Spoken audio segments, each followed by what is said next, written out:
بسم اللہ الرحمن الرحیم۔ السلام علیکم ورحمۃ اللہ وبرکاتہ۔ حضور صلی اللہ علیہ وآلہ وسلم ہر بیوی کے پاس ایک دن رہتے، باقی ازواج مطہرات باری باری زوجہ کے پاس اکٹھی ہو جاتی۔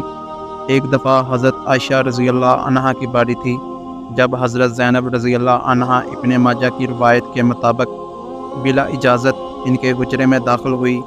آپ کو معلوم نہ تھا کہ حضرت زینب موجود ہیں۔ اندھیرے میں آپ نے ان کی طرف ہاتھ بڑھایا تھا کہ حضرت عائشہ رضی اللہ عنہا بولی، یہ زینب ہے۔ آپ نے ہاتھ کھینچ لیا، اس پر ان دونوں میں ٹکرار ہونے لگی اور ان کی آوازیں بلند ہو گئیں۔ ادھر نماز کھڑی ہونے لگی تو حضرت ابو بکر رضی اللہ عنہ نے آپ کو بلا لیا۔ حضرت عائشہ رضی اللہ عنہا بولی، ابھی نماز ادا کرنے کے بعد میرے والد مجھے خوب ڈانٹیں گے۔ ایسے ہی ہوا، حضرت ابو بکر رضی اللہ عنہ نے انہیں سختی سے ڈانٹا، تم حضور صلی اللہ علیہ وآلہ وسلم کے سامنے اس طرح بولتی ہو۔ ایک بار رسول اللہ صلی اللہ علیہ وآلہ وسلم حضرت عائشہ رضی اللہ عنہ کے پاس آئے تو انہوں نے پوچھا، آج کہاں رہے؟ فرمایا، اے حمیرہ، ام سلمہ کے پاس تھا۔ کہنے لگی، ام سلمہ سے آپ کا جی نہیں برتا؟ یا رسول اللہ صلی اللہ علیہ وسلم فرمائیے، اگر آپ کسی وادی میں اتریں اور اس میں ایک درخت ایسا ہو جس میں اونٹ چر گئے ہوں اور ایک درخت ایسا ہو جس میں سے کچھ بھی نہ کھایا گیا ہو، تو آپ اپنا اونٹ ان درختوں میں سے کس درخت میں چرائیں گے؟ نبی کریم صلی اللہ علیہ وسلم نے فرمایا کہ اس درخت میں جس میں سے ابھی چرایا نہیں گیا ہو۔ ان کا اشارہ اس طرف تھا کہ رسول اللہ صلی اللہ علیہ وسلم نے ان کے سوا کسی کنواری لڑکی سے نکاح نہیں کیا۔ تو کہنے لگی، میں آپ کی دوسری عورتوں کی طرح نہیں، میرے علاوہ ہر عورت دوسرے مرد کے پاس رہی ہے۔ حضور صلی اللہ علیہ وآلہ وسلم مسکرا دیے۔ شاہ روم مکوکس نے رسول اللہ صلی اللہ علیہ وآلہ وسلم کو ایک چپٹی باندھی ہدیہ کی۔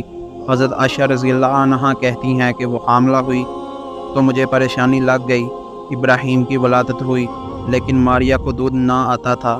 آپ نے بچے کے لیے دودھ دینے والی بھیڑ خریدی جس کا دودھ پی کر وہ موٹا اور سرخ سفید ہو گیا۔ ایک دن آپ صلی اللہ علیہ وآلہ وسلم ابراہیم رضی اللہ عنہ کو اپنی گردن پر اٹھا کر لائے اور پوچھا، عائشہ، بچے کی مجھ سے مشابہت کے بارے میں کیا خیال ہے؟ میں نے سوتن ہونے کی وجہ سے کہا، مجھے تو آپ سے کوئی مشابہت نظر نہیں آتی۔ فرمایا، بچے کی صحت کے بارے میں کیا کہتی ہو؟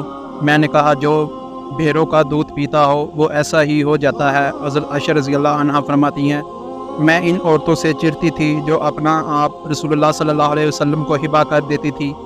میں کہتی تھی، بھلا کوئی عورت ایسے ہبہ کر سکتی ہے؟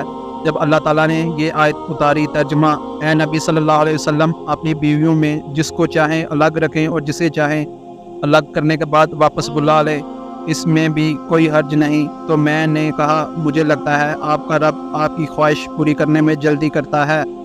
ابن حجر رحمۃ اللہ علیہ کہتے ہیں، کئی صحابیات نے اپنی جان رسول اللہ صلی اللہ علیہ وسلم کو بخشی مگر آپ کسی ایک کو نکاح میں نہ لائے، کیونکہ یہ آپ کے منشا پر موقوف تھا، بشرطے کہ نبی صلی اللہ علیہ وسلم اس کو اپنے نکاح میں لانا چاہیں۔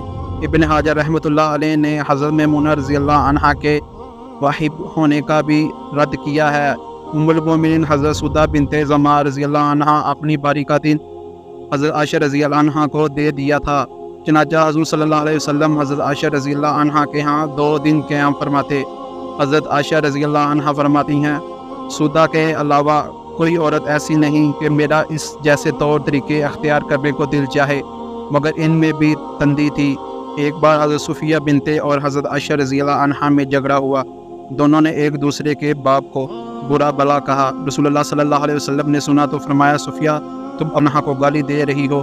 حضرت عمر رضی اللہ عنہ فرماتے ہیں، نبی صلی اللہ علیہ وسلم کی ازواج آپس کے رشک و رقابت کی وجہ سے آپ سے روٹ گئی تو میں نے ان سے کہا، نبی صلی اللہ علیہ وسلم تمہیں طلاق دی تو بڑی امید ہے کہ ان کا رب انہیں بدلے میں تم سے بہتر بیویاں دے دے۔ تو اس مضمون کی آیت نازل ہو گئی۔ ایک سفر میں نبی صلی اللہ علیہ وسلم کے ساتھ جانے کے لیے حضرت عائشہ رضی اللہ عنہا اور حضرت حفصہ رضی اللہ عنہا کے نام قرہ نکلا۔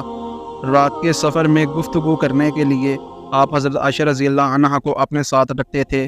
حضرت حفصہ رضی اللہ عنہا کو اس پر رشک آیا۔ انہوں نے حضرت عائشہ رضی اللہ عنہا سے کہا، تم میرے اونٹ پر سوار ہو جاؤ اور میں تمہارا اونٹ پکڑ لیتی ہوں، دیکھتی جاؤ کیا بنتا ہے۔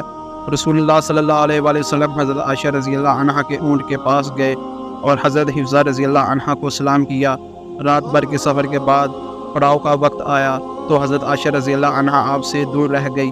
وہ نبی صلی اللہ علیہ وآلہ وسلم سے شکوہ تو نہ کر سکتی تھی، اس لیے زمین پر اترتے ہی اپنا پاؤں اس خر گھاس میں ڈال دیا جس میں سانپ بچھو کا بسیرا ہوتا ہے، اور رنج کے باعث دعا کرنے لگی، اے رب ڈسنے کے لیے مجھ پر کوئی سانپ بچھو مسلط کر دے۔ نبی صلی اللہ علیہ وسلم اپنے ایک زوجہ حضرت عائشہ رضی اللہ عنہا کے پاس تھے۔ اتنے میں ایک دوسری بیوی حضرت زینب رضی اللہ عنہا کھانے پر رکابی بھیجی۔ حضرت عائشہ رضی اللہ عنہا نے، جس کے ہاں نبی صلی اللہ علیہ وسلم بھی تھے، لانے والے خادم کے ہاتھ پر ایک ضرب لگائی تو رکابی بھی گر کر ٹوٹ گئی۔ آپ نے رکابی کے ٹکڑے اور گرا ہوا کھانا اکٹھا کیا اور فرمایا، تمہاری اماں یعنی ام المومنین عائشہ رضی اللہ عنہا کو رشک آ گیا تھا۔ خادم کو روک کر آپ نے گھر سے نئی رکابی دے کر رخصت کیا۔ حضرت عائشہ صدیقہ رضی اللہ عنہا فرماتی ہیں کہ ایک رات سوتے وقت میرا جسم آپ صلی اللہ علیہ وسلم کے جسم سے مل گیا۔ آپ صلی اللہ علیہ وسلم نے فرمایا، عائشہ کیا تم مجھے اس رات رب کی عبادت کی اجازت دیتی ہو؟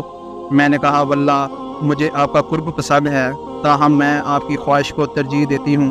پھر آپ صلی اللہ علیہ وسلم نے قیام کیا اور رو رو کر قرآن پاک کی تلاوت کی حتیٰ کہ آپ کے کندھے مبارک بھیگ گئے۔ پھر آپ صلی اللہ علیہ وسلم بیٹھ کر تلاوت کرتے رہے حتیٰ کہ آپ کے پہلو آنسوؤں سے تر ہو گئے۔ پھر لیٹ کر تلاوت کی اور روتے رہے حتیٰ کہ زمین تر ہو گئی۔ آپ صلی اللہ علیہ وسلم کے پاس جب حضرت بلال رضی اللہ عنہ آئے تو انہوں نے کہا، یا رسول اللہ صلی اللہ علیہ وآلہ وسلم، میرے والدین آپ پر قربان، کیا اللہ تعالیٰ نے آپ کے آئندہ اور گزشتہ تمام گناہ معاف نہیں کر دیے؟ فرمایا، بلال پھر میں شکر گزار بندہ نہ بنوں؟ اللہ تعالیٰ نے مجھ پر اس رات یہ آیت نازل فرمائی۔ ترجمہ یعنی آسمان اور زمین کی پیدائش میں، دن رات کی گردش میں اہل عقل کے لیے نشانیاں ہیں جو اللہ کا ذکر کھڑے بیٹھتے اور لیٹتے ہر حال میں بجا لاتے ہیں، اور وہ زمین و آسمان کی پیدائش پر غور و فکر کرتے ہیں اور کہتے ہیں، اے ہمارے پروردگار، تو نے یہ سب کچھ باطل پیدا نہیں کیا، تو پاک ہے، ہمیں آگ کے عذاب سے نجات عطا فرما۔ اللہ پاک ہمیں دین کی سمجھ نصیب فرمائے اور ہمارا خاتمہ ایمان پر فرمائے، آمین۔ ناظرین، کمنٹس باکس میں ایک بار صلی اللہ علیہ وآلہ وسلم ضرور ٹائپ کریں۔